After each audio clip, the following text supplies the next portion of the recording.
That's right, you 100% did read the title of this video correctly. You're probably thinking, wait, Lim, it's okay for me to be addicted to prime, video games, drinking, and drugs? No, you freaking idiot. All of that stuff is terrible for your mental health. To give a better understanding of what I'm talking about, I'm going to tell you guys a little story. So, for you guys who don't know, the current training program that I'm on is that I hit the gym 4 times a week doing an upper lower split, two upper days, 2 lower days. And so I want to say around about a month ago, I had injured my left inner thigh when I was playing basketball at school, and it got to the point where it was so painful that I couldn't even lift my left leg. Now, being the reasonable, extremely intelligent, and humble young man that I am, I decided that it was in my best interest that I would skip the gym for the next few days. And so I remember going home that day, and I felt, for some reason, extremely restless and anxious. And at the time, I had no reason why. So then I recalled the time that I felt a similar way before, and that was back when I was still addicted to playing video games. You see, back when I was still a Jeffrey, I put gaming over everything else, including, doing what my parents would tell me to do.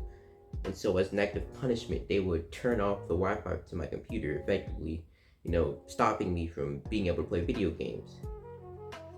And when they would do that, I'd recall myself feeling restless and anxious and even somewhat depressed. Then I thought to myself, well, I feel the same way, but I'm not playing video games like that anymore. So where's the correlation? Then it dawned upon me. I was addicted, not to video games, but to exercising. And this brings me to my main point, is that you should have an addiction. You should be addicted. Not to something detrimental to your health, like video games, prawn, drugs, or something like that, but to something, you should be addicted to improving your life. You should be addicted to that feeling you get when you're slightly better than the version of yourself from yesterday. For me, it's gotten to the point where I'd be sitting in class and one of my teachers would be talking about some random equation or some book that we're supposed to be reading, and I would be sitting there thinking about doing push-ups or sit-ups, doing pull-ups or benching or something like that. Like, I would legitimately be zoned out in class thinking about doing any of the various exercises that I do on a daily basis. Now, this isn't necessarily a good thing, don't be like me and pay attention in class. But the point still stands. You should be addicted to something, right? To something beneficial to you. And for those of you who are struggling with addictions that are detrimental to your health, such as video games, prime, doing drugs and things like that, I'll let you in on a little secret. When you start actively making an effort to improve your life, you'll find that you don't even want to do those things anymore, right? You'll find that you don't even have time to do things like that. And this is coming from a person who was a severe addiction to prawn back in the day. And both video games too at that. There'd be instances where I'd wake up one summer morning and not hop off of my computer until 8 the next day. It was bad.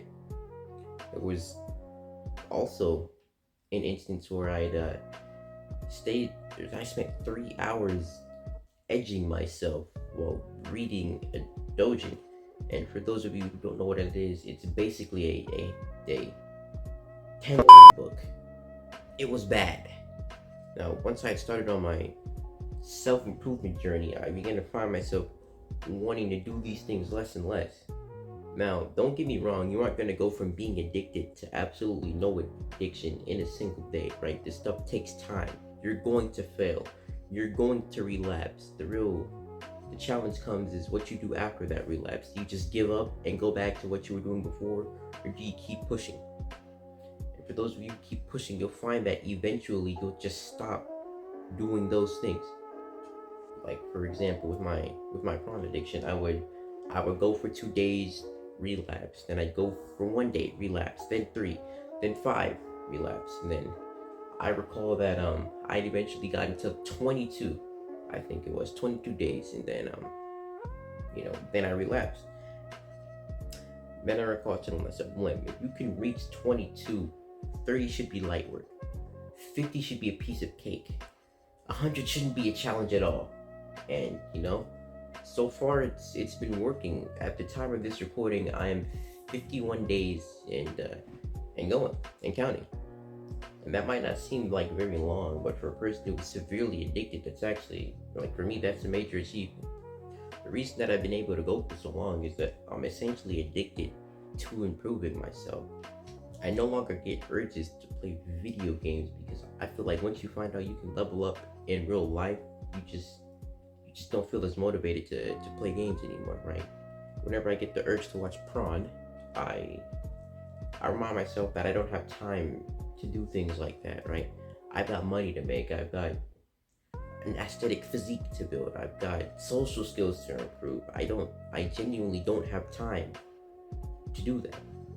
So, to conclude this video, yes, you should be addicted. Just to things that make you a better person. Just to things that make you superior to the person that you were yesterday. Let's put our heads down and let's put the work in. We out. Mwah.